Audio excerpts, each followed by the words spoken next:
The letter at the heart of Langston Hughes' little old letter has a racist message of hate. The poem speaker is powerfully affected by what the letter expresses. It made me turn right pale. This is no ordinary letter.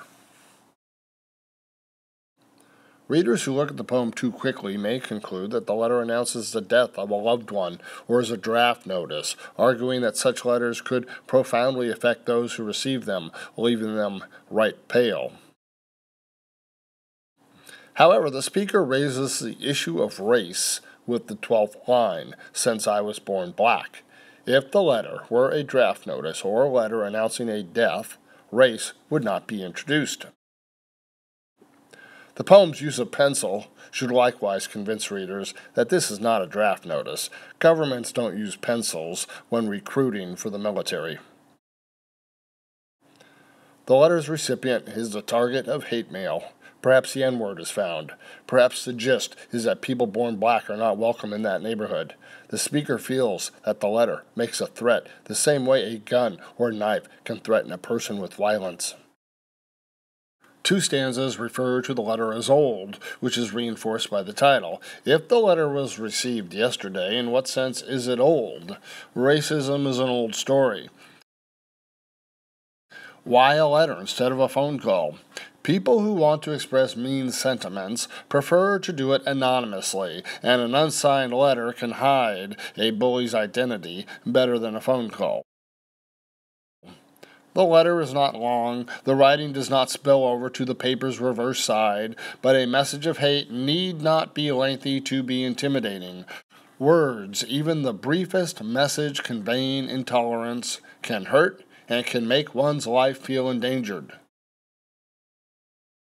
Words can leave an emotional wound as devastating as a physical wound made by a gun or knife. Can mere words take a person's life? The last stanza insists that words can hurt that much. It is as if the poet knows that most kids are trained to ignore hurtful words, perhaps growing up with this: "Sticks and stones may break my bones, but words will never hurt me." The poem counters that. Words can hurt. The letter made me wish I was in my grave and gone. He prefers death to the letter's contents.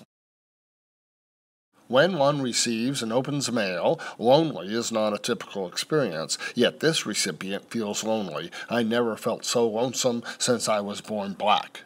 Possibly the poem speaker was first to move into a neighborhood without others of the same race. When there was a movement in America towards integration, courage was needed by anyone who was the first in the neighborhood. Pioneers of the movement must have been very lonely at times when they met with rejection.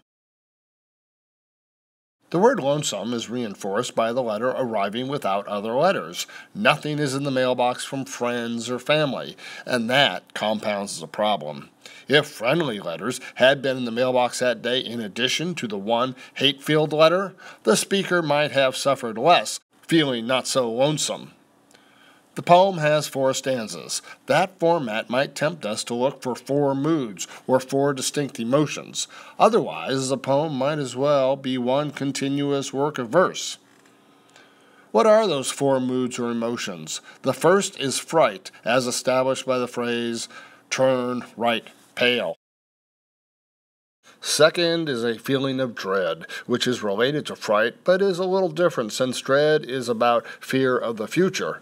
The speaker has had a full day to digest the news that someone sent hate mail. The speaker received it yesterday morning. It is fresh enough to make the recipient dread what may be coming. Maybe the person who sent the letter will soon physically attack the recipient. The third mood or emotion is curiosity. The speaker turns to the back of the paper to see if there is more, hungry for additional information, so precautionary measures may be taken. The poet calls special attention to this stanza by using the archaic word writ, that means the diction is suddenly from old times, instead of the standard was written.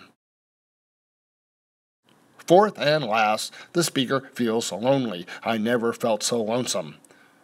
The poem has alliteration: word writ, born black, little letter, grave and gone, and pencil and paper.